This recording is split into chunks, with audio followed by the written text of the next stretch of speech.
And so at this time, we wanted to offer an opportunity for some moderated discussion, and as you can see, we've brought the chairs back up on the table. So I'd like to invite our speakers back up to the stage, and we're going to engage in a moderated discussion. So please come join us on the stage, the speakers that presented.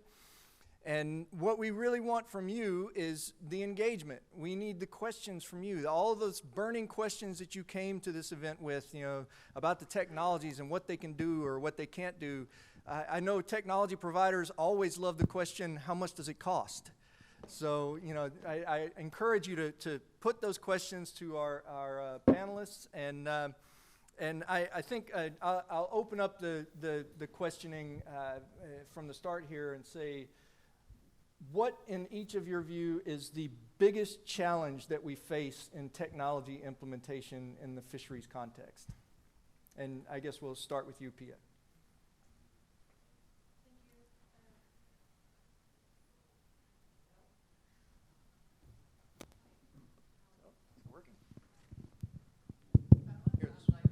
No, I think this one is working now as well.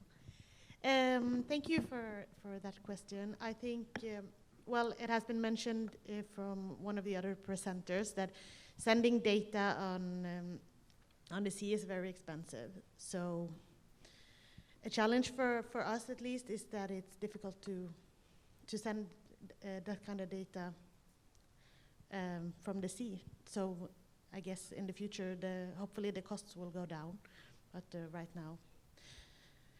Also, another challenge is that the legislations are not adjusted to these new technologies. So that's something that we work on.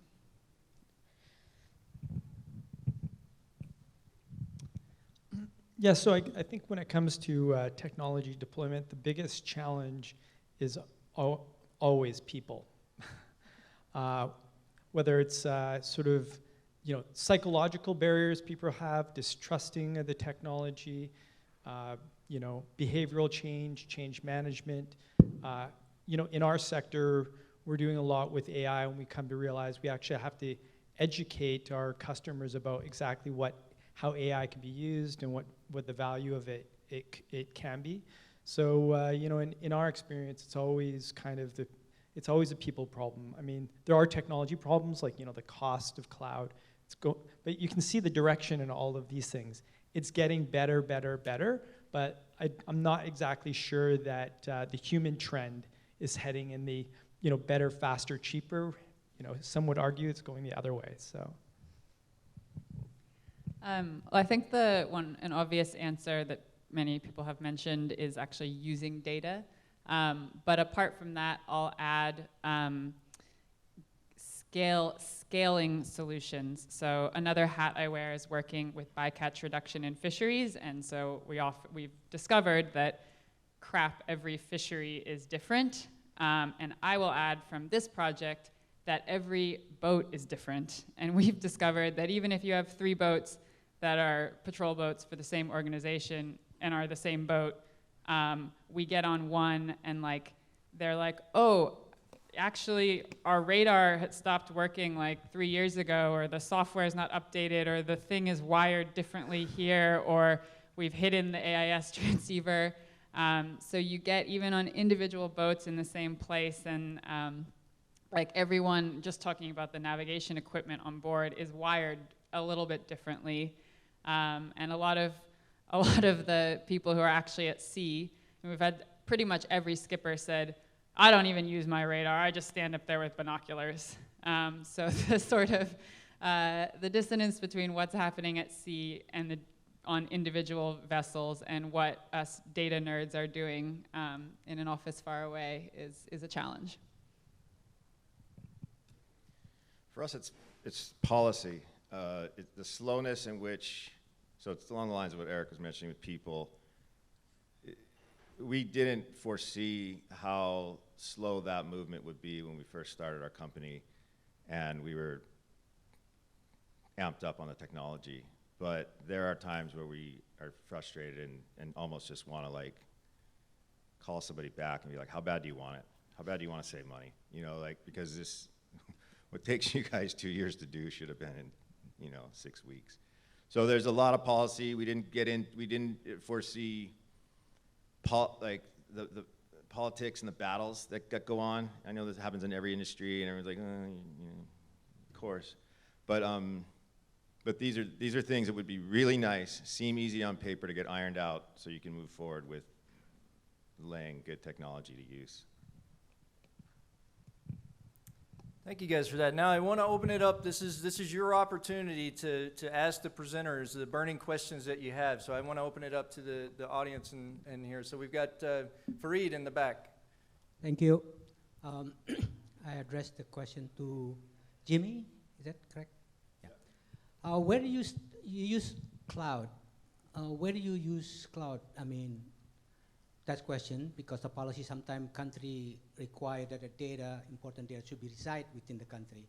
So is that specific cloud that you use, or you can be open in any cloud service, or you have your own? Thank you.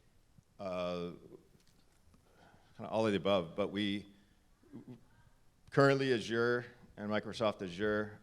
Surprisingly, these AWS, Azure, and Google have very little in-country presence around the world when we first looked. So having that parameter of things that have to stay in-house, if it's really, really strict, basically, we got to buy you a bunch of fast computers, and then you got to let us connect to them. That's the solution there. Big hard drives, fast computers, get a rack. And just recognizing we are a little bit behind time, but I want to give plenty of opportunity. So we're going to run about 10 minutes into the next session. Just so for those of you presenters who are in the room, we will be starting shortly. We're just going to try and give a little more space for some questions here. So the next question from the audience, Felipe. Yeah, my question is addressed to Leslie. The device for recording the AIS from the vessels in the area, how does it differs from what Spire is doing with their dynamic AIS model? And a second more question is a comment is, I think one of the challenges that maybe hasn't been mentioned is how to really compare the VMS with the AIS data. VMS being proprietary by the countries, then it presents a big challenge. We see it with our clients. They want to buy the AIS feed, and then we do that for them, and then you see the discrepancies. But if you have both in a more open scenario, those discrepancies just wouldn't be there. Yeah, good questions. I'll start with the second one. So we haven't added VMS for exactly that reason, because this was supposed to be a low-cost solution that's kind of widely usable, and VMS data is proprietary, so we were focusing on data you could just get directly from a ship. But a lot of providers are integrating VMS, AIS, VIRS, SAR, whatever else. And that's important and useful. It's just not what we're trying to do at the moment. But yes, you do start seeing differences when you compare AIS, and also radar, which is what we were trying to do, is look at navigation radar targets versus AIS. And you could do the same comparing to VMS. Spire, we're really hoping to speak to Spire. So if someone from Spire is here, raise your hand. They're one of several providers, Starboard being another one, that's found that this ship-to-ship AIS is super useful, and actually a lot of providers are integrating those streams. Just some of them don't realize what they're doing. They kind of haven't noticed the difference between ship-based transmissions and what's coming from the satellite and what's coming from a ship. So I think Spire, they have some sort of little device, which I would love to know more about, that's on a bunch of ships. And basically, we've sort of discovered, hey, if you can't afford that, you might be able to do it yourself on your 3 patrol vessels or whatever it is for low cost.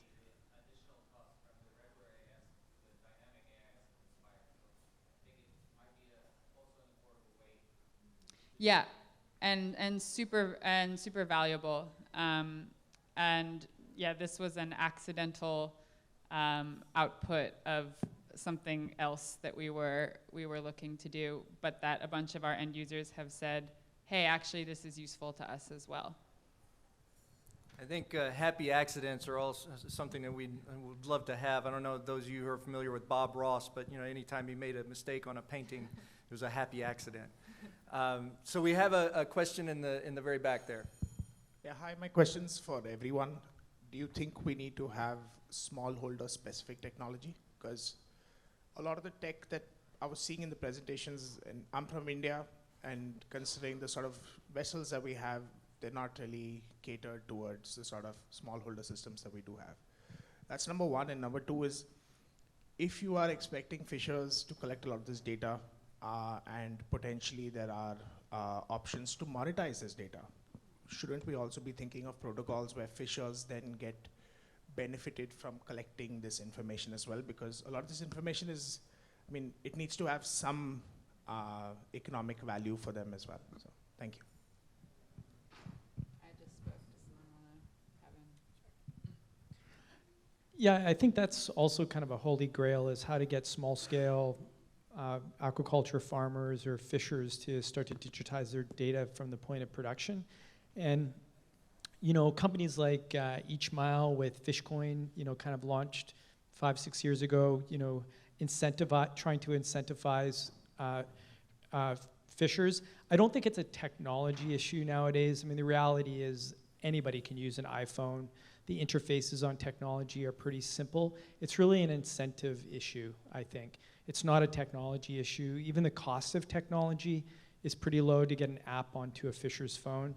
It's really an incentive. What kind of incentive are you going to provide to the fisher? That's why I mentioned why I think actually these marketplace platforms could start to drive digitization and requirements that if you're on the platform, you have to have a VMS, you have to upload your e-log today, and then you go on the platform. You know, if you have images of your quality, maybe you can get paid a premium.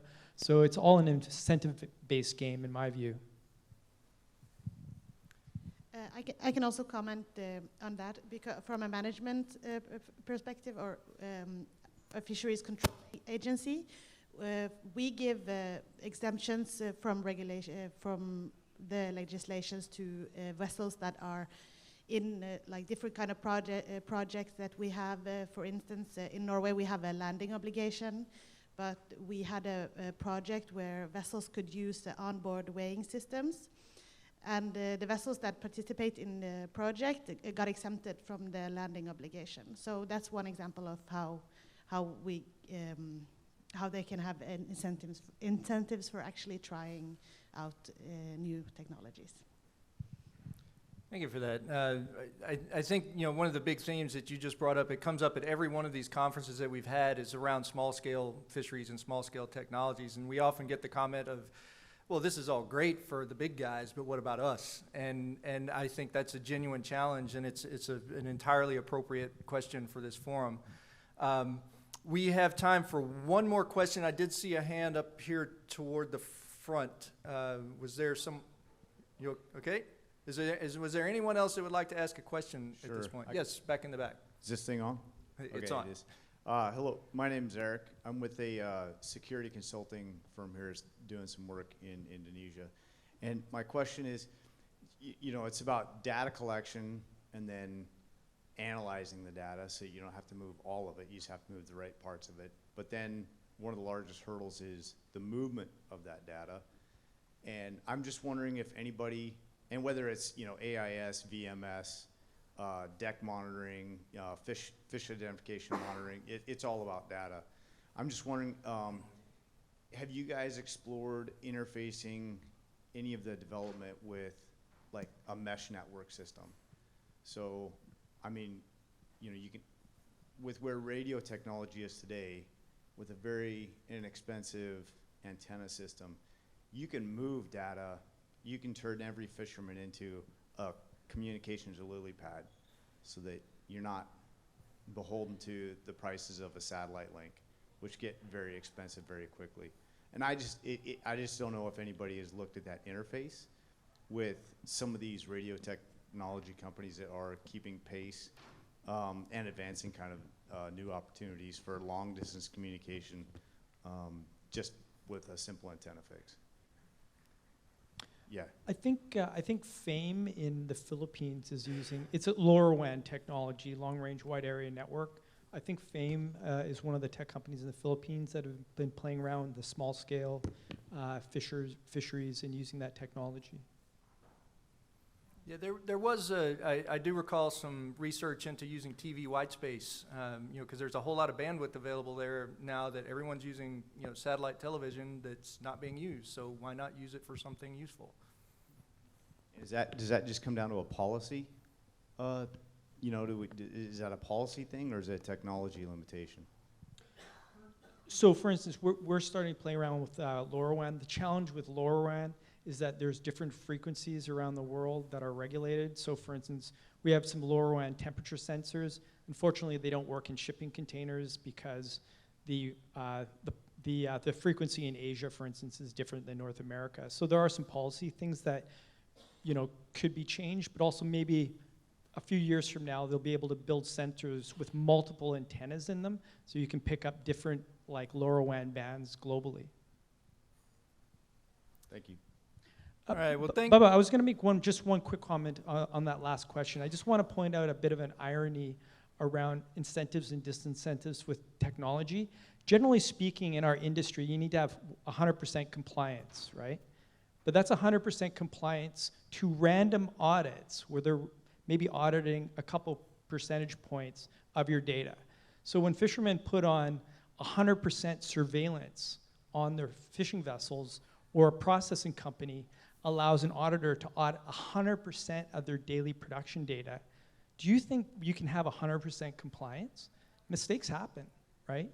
And so there are also disincentives around their compliance policy that, I think freaks a lot of people out in the industry. So I think governments, and I'm glad to hear your example where you kind of loosened up the rules if you allowed more compliance technology or surveillance technology in your industry. So there's a bit of an irony there around all this technology and compliance. Yeah, thank you for that, Eric. And we need to move into the next session. So if everyone could please give a big hand to our panelists and thank them for the presentations.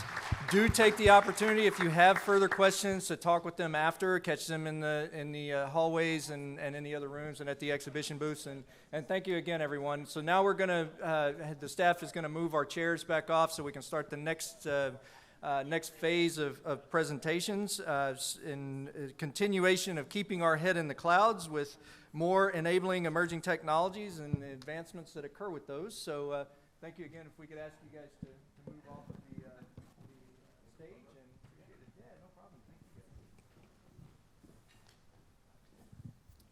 And so there were a number of points that came out of the discussion that just occurred. And the issue of, as I mentioned, the issue of small-scale fisheries is one of those, overarching issues. It's a challenge. You look at some place like Indonesia where literally tens of thousands of vessels delivering to tens of thousands of ports up and down the coast. It makes it really challenging, especially when you're talking to fishermen who may catch, one fish a week, expecting them to have a piece of electronic equipment on their vessel to track their movement.